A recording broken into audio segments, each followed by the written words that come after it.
Halo anak-anak grade 4. Bagaimana kabar kalian semuanya? Ya, kita semua pasti dalam keadaan yang sehat dan masih dengan penuh semangat. Hari ini kita akan belajar tema 4E, subtema 2 tentang pahlawanku kebanggaanku. Hari ini kita akan membahas pembelajaran 1 dan 2. Oke, yang pertama kita akan belajar bahasa Indonesia, menggali informasi dengan membuat tabel KW atau yang disebut no wonder. Untuk memudahkan kita saat mempelajari hal-hal baru, kita dapat menggunakan sebuah cara belajar yang dikenal dengan tabel KW. K itu berasal dari know atau yang disebut dengan pengetahuan yang sudah kita ketahui. Biasanya ini adalah pertanyaan-pertanyaan yang terdapat di dalam bacaan. Sedangkan W ini berasal dari kata wonder atau apa yang ingin kita ketahui lebih lanjut. Biasanya ini belum ada di dalam bacaan. Nah, sekarang kita akan membahas tabel itu. Sebelumnya kita akan membuka buku kalian di buku tema 4E halaman 40 sampai 41. Di situ ada sebuah bacaan. Kita akan membaca bersama-sama. Ayam jantan dari timur. Ayam jantan dari timur adalah julukan yang diberikan oleh Belanda kepada Sultan Hasanuddin karena keberaniannya. Sultan Hasanuddin merupakan raja ke-6 dari Kerajaan Gowa, salah satu kerajaan yang memiliki pengaruh besar di Sulawesi Selatan. Kerajaan Gowa menguasai jalur perdagangan rempah-rempah di Indonesia bagian timur. Sultan Hasanuddin memerintah Kerajaan Gowa ketika Belanda sedang berusaha menguasai hasil rempah-rempah dan memonopoli hasil perdagangan di wilayah timur Indonesia. Belanda melarang rakyat Makassar untuk berdagang dengan musuh-musuh Belanda seperti Portugis dan Spanyol. Tentu saja, Sultan Hasanuddin menolak keinginan Belanda tersebut karena merugikan rakyat Makassar. Penolakan tersebut membuat Belanda marah dan berusaha untuk menghancurkan kerajaan Gowa. Sultan Hasanuddin terus berupaya membela kepentingan kerajaan dan rakyatnya. Terjadilah pertempuran antara orang-orang Makassar yang dipimpin oleh Sultan Hasanuddin dengan VOC yang dipimpin oleh Laksamana Spelma. Sultan Hasanuddin memberikan perlawanan sengit, akan tetapi kerajaan Bone di bawah kepemimpinan Arung Palaka, di mana Arung Palaka ini merupakan masih saudara dari Sultan Hasanuddin, ini memutuskan untuk membantu Belanda melawan kerajaan Gowa. Belanda kemudian merobos benteng kuat kerajaan Gowa, yaitu benteng Sumba Opu. Belanda pun berhasil memecah belah rakyat Makassar dengan menawarkan pengampunan bagi yang mau menyerah dan bekerja sama. Namun Sultan Hasanuddin tetap menolak untuk bekerja sama dengan Belanda. Beliau kemudian mengundurkan diri dari tata kerajaan dan wafat pada tanggal 12 Juni 1670. Beliau dimakamkan di kompleks pemakaman Raja-Raja Gowa di Katangka, Makassar. Setelah kalian membaca bacaan ini, mari kita akan membahas tabel no wonder-nya. Apa yang sudah aku ketahui tentang Sultan Hasanuddin? Yang pertama, Sultan Hasanuddin adalah raja kerajaan Gowa. Ayam jantan dari timur adalah julukan yang diberikan Belanda kepada Sultan Hasanuddin karena keberaniannya. Yang ketiga, Sultan Hasanuddin wafat pada tanggal 12 Juni 1670 dan dimakamkan di kompleks pemakaman Raja-Raja Gowa di Katangka, Makassar. Sedangkan tabel wonder-nya, ini berisi apa yang ingin aku ketahui lebih lanjut tentang Sultan Hasanuddin. Yang pertama, mengapa kerajaan Bone membantu Belanda? Yang kedua, rempah-rempah apa saja yang diperdagangkan di kerajaan Gowa? Dan yang ketiga, bagaimana cara Belanda memecah belah rakyat Makassar? Nah, kalian bisa mengisikan tabel tersebut di dalam buku kalian. Selanjutnya kita akan belajar IPS. Kita akan mencari informasi tentang peninggalan kerajaan Islam. Kerajaan Gowa adalah salah satu kerajaan Islam, maka kita akan mempelajari peninggalan sejarah kerajaan Gowa. Ada beberapa. Yang pertama, Benteng Fort Rotterdam. Benteng ini terletak di pantai barat kota Makassar. Benteng ini memiliki bentuk menyerupai kura-kura yang ingin merangkak ke laut, di mana benteng ini berarti bahwa kerajaan ini dapat menahan semua ancaman yang dari luar atau dari dalam kerajaan sendiri. Saat ini di kompleks benteng Fort Rotterdam ada sebuah museum Lego yang berisi banyak referensi tentang sejarah Makassar, yaitu sejarah kerajaan Gorontalo, dan di daerah lain di Sulawesi Selatan. Dan sekarang benteng Fort Rotterdam ini telah menjadi objek wisata. Yang kedua adalah Masjid Katangka. Masjid ini juga disebut sebagai Masjid Al-Hilal. Masjid ini merupakan masjid tertua di Sulawesi Selatan. Masjid ini diberi nama Katangka karena terletak di Kelurahan Katangka, Kecamatan Sumbaopo. Selain itu, ada juga pendapat yang mengatakan bahwa masjid tersebut bernama Katangka karena bahan dasar untuk pembuatan masjid ini berasal dari pohon katangka. Selanjutnya, Masjid Jogaya. Masjid ini juga dikenal sebagai Masjid Babul Firdaus. Karena lokasinya di pusat kerajaan, maka masjid ini dahulu digunakan sebagai tempat pertemuan para raja untuk mengatur strategi memerangi Belanda, serta tempat untuk belajar Islam. Selanjutnya Masjid Jami Nurul Muminin. Masjid ini didirikan oleh salah satu pengrajin gua bernama Andi Cincing Karaeng Talengkese. Tujuan pembangunan masjid ini pada waktu itu adalah untuk membantu orang-orang yang merasa kesulitan untuk pergi ke tempat salat yang cukup jauh. Selanjutnya ada kompleks makam Katangka. Kompleks makam ini terletak di area Masjid Katangka. Di makam ini ada kuburan keluarga dan keturunan raja-raja Goa termasuk Sultan Hasanuddin. Mengenali kuburan ini sangat mudah, di mana kuburan para raja diberi kubah, sementara kuburan para pemimpin agama dan keturunan kerajaan hanya ditandai dengan batu nisan biasa. Selanjutnya adalah Benteng Sumbaopo. Benteng ini terletak di Jalan Daeng Tata, Kelurahan Benteng Sumbaopo, Kecamatan Barombong, Kabupaten Goa, Sulawesi Selatan. Dulunya, benteng ini merupakan pusat perdagangan pelabuhan dan rempah-rempah yang diperdagangkan untuk para pedagang dari Asia dan Eropa. Namun, tempat ini berhasil ditaklukkan oleh VOC pada tahun 1969 yang kemudian dihancurkan hingga tenggelam oleh ombak. Kemudian benteng ini ditemukan kembali pada tahun 1980-an oleh para ilmuwan. Kemudian pada tahun 1990-an sebelum benteng dibangun kembali sehingga terlihat lebih baik dari sebelumnya. Tempat ini sekarang telah menjadi kunjungan bersejarah karena ada rumah-rumah tradisional dan ada juga museum yang berisi benda-benda bersejarah dari kerajaan ini. Selanjutnya adalah peninggalan Kerajaan Aceh. Kerajaan Aceh adalah salah satu kerajaan yang bercorak Islam di Indonesia. Yang pertama Masjid Agung Baitur Rahman. Masjid ini terletak di Aceh ya.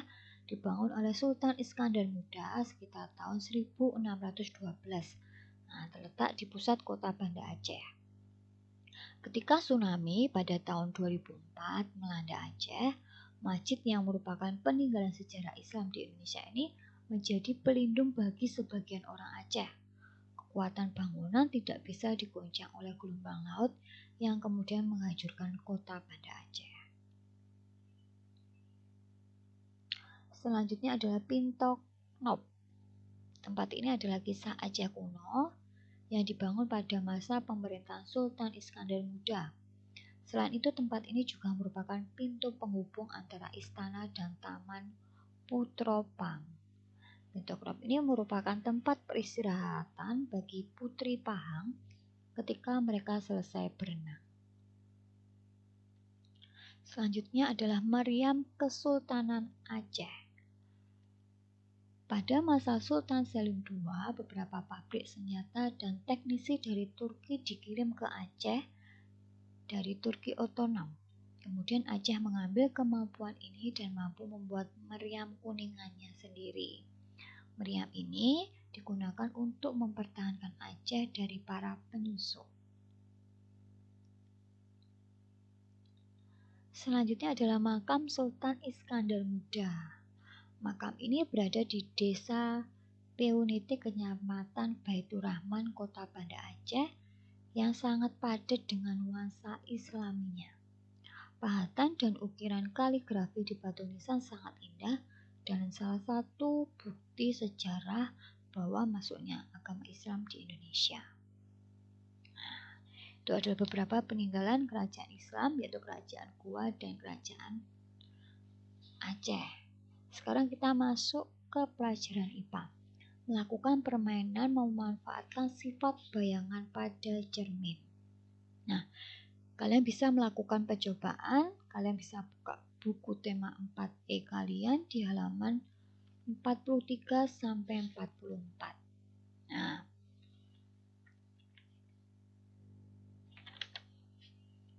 untuk penjelasan lebih lanjut, ya, kalian bisa mencobanya. Nah, sebelum kalian mencoba, kita akan membahas tentang cermin. Nah, berikut adalah pembahasan. Kalian bisa perhatikan pembahasan berikut ini tentang cermin.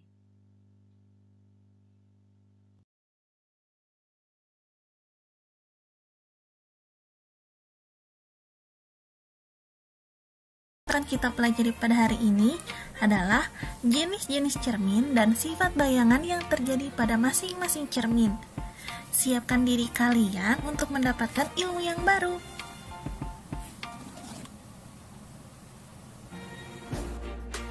Nah, sekarang ayo perhatikan gambar berikut.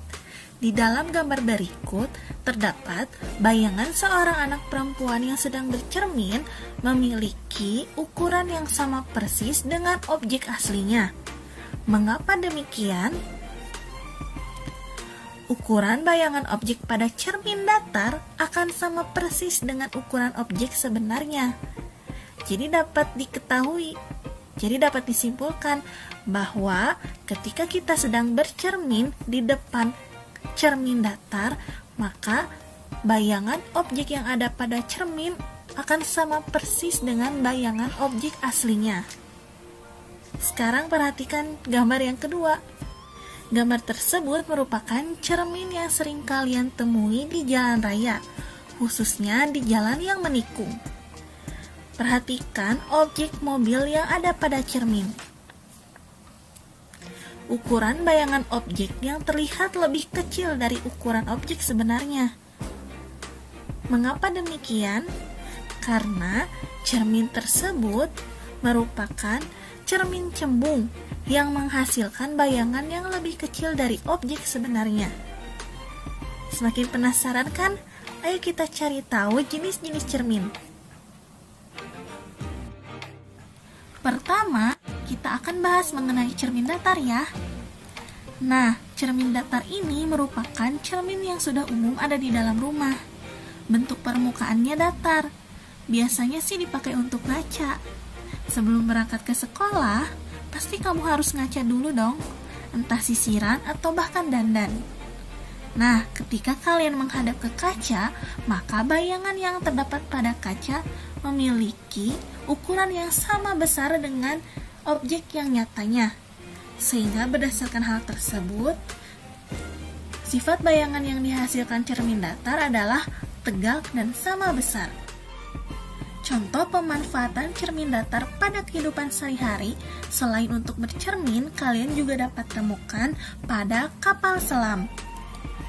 Biasanya kapal selam menggunakan sebuah jendela yang membantunya melihat keadaan sekelilingnya.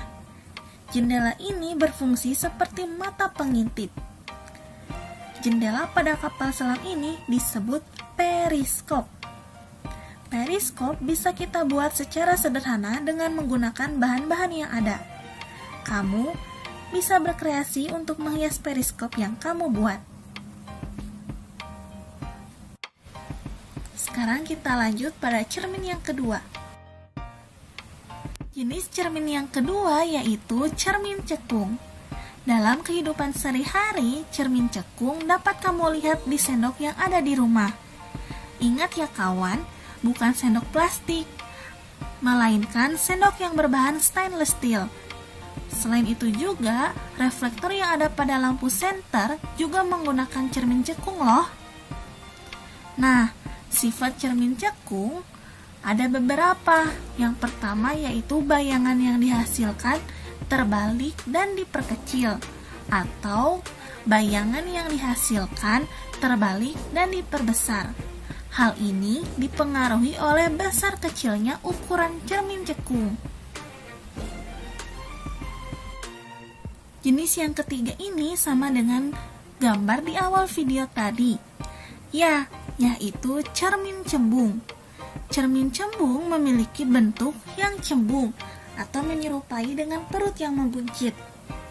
Cermin dengan sifat cembung seperti ini kebanyakan digunakan dalam dunia transportasi. Selain sebagai cermin tikungan, kamu tahu tidak digunakan sebagai apa lagi? Ya, cermin cembung ini sering digunakan di spion, baik itu spion motor, mobil, truk, bahkan bus. Kenapa menggunakan cermin cembung? Mudahnya adalah jika di dalam spion, bayangan dari kendaraan orang lain yang bisa kamu lihat di spion, jaraknya tidak sedekat yang kamu kira. Dengan kata lain, bayangan kendaraan tersebut aslinya masih agak jauh dari posisi aslinya, alias diperkecil. Ini sesuai dengan sifat dari cermin cembung, yaitu tegak dan diperkecil. Kita akan melanjutkan kembali pada pelajaran PPKN menjelaskan makna dan simbol sila kelima Pancasila.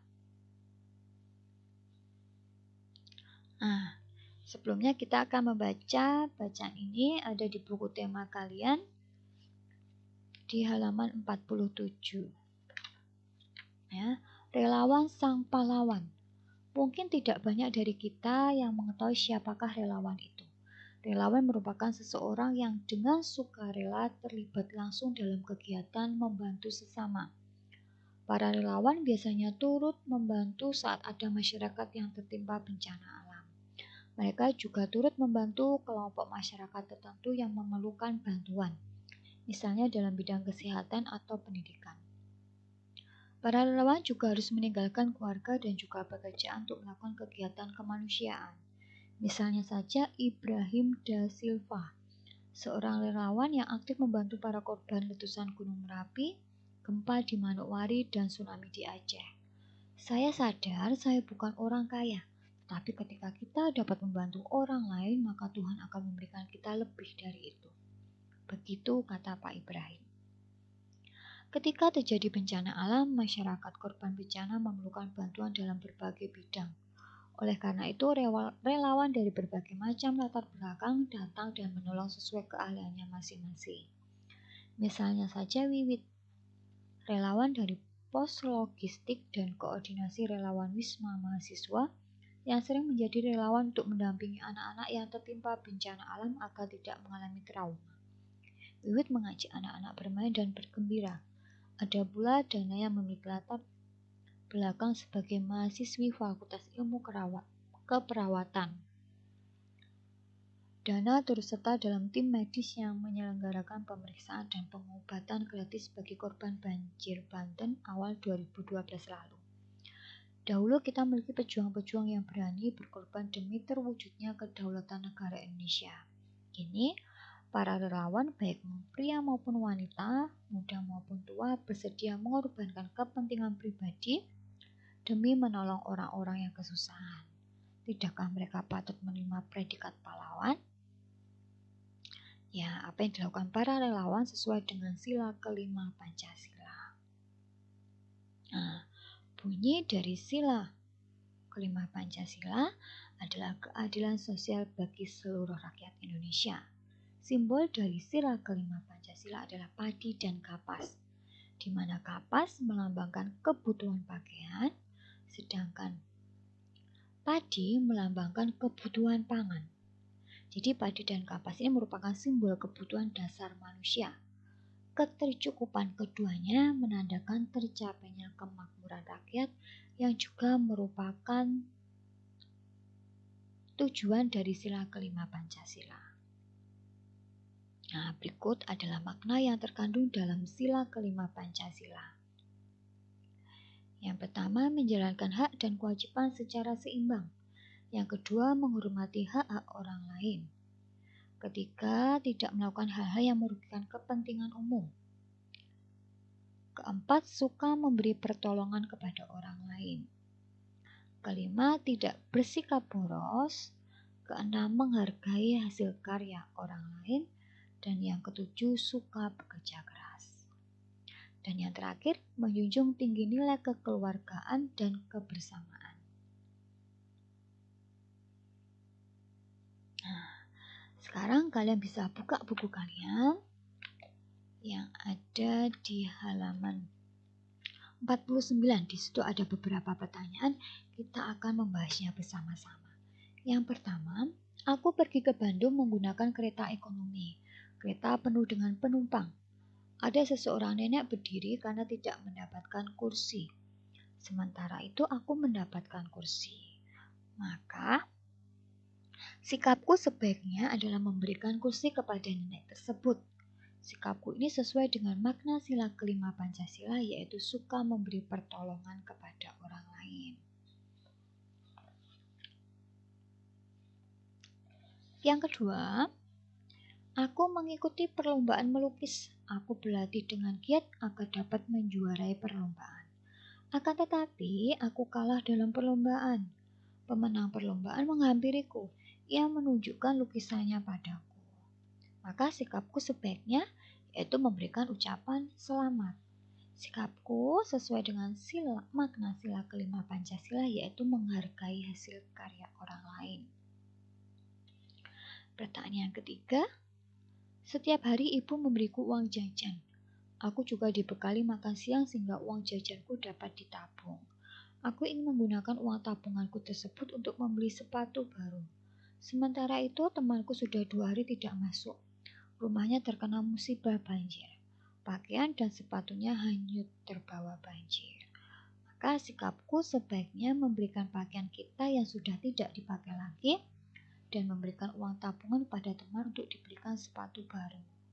Maka sikapku tersebut sesuai dengan makna sila kelima Pancasila, yaitu tidak bersikap boros dan suka memberi pertolongan kepada orang lain. Nah, salah satu bentuk pengamalan sila kelima yang dapat kita terapkan sebagai seorang siswa adalah bekerja keras untuk meraih prestasi yang gemilang. Dengan prestasi, kita dapat membanggakan orang tua, sekolah, bahkan bangsa Indonesia. Untuk terakhir kita akan belajar SPDP, menyanyikan lagu Maju Tak Gentar dengan tempo yang cepat. Tempo merupakan cepat lambatnya suatu lagu dinyanyikan. Tanda tempo ini diukur dengan banyaknya ketukan per menit. Tempo lagu yang dapat diukur dengan suatu alat yang disebut metronom maisel atau yang disingkat MM. Metronom maisel ini merupakan sebuah alat yang memberikan petunjuk seberapa cepat atau lambatnya lagu untuk dinyanyikan. Nah, misalnya, contohnya itu Maju Tak Gentar ini menggunakan tempo 76 mm. Artinya, lagu ini harus dinyanyikan dalam rentang kecepatan 76 ketukan dalam waktu 1 menit. Nah, untuk pertemuan yang kemarin, untuk pertemuan ini, Miss Devi akan memberikan contoh bagaimana cara menyanyikan lagu Maju Tak Gentar. Kalian bisa perhatikan lagu berikut ini. Dan selanjutnya, pertemuan kita sudah selesai. Maka untuk pertemuan selanjutnya kalian bisa siapkan, dan Miss Devi ucapkan terima kasih untuk perhatiannya. Tuhan Yesus memberkati.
bergerak, serentak, Bergetar, bergetar, bergerak, serentak, menyerang, majulah, majulah, menang.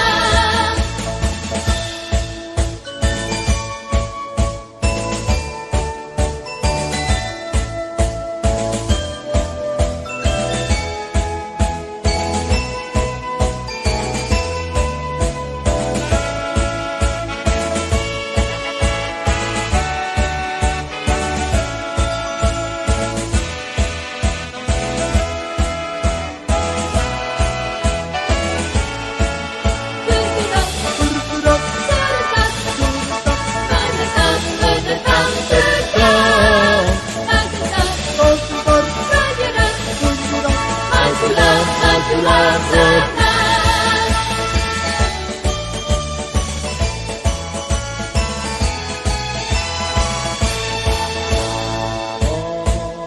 besar membela yang benar. Besar hati tadi tenang.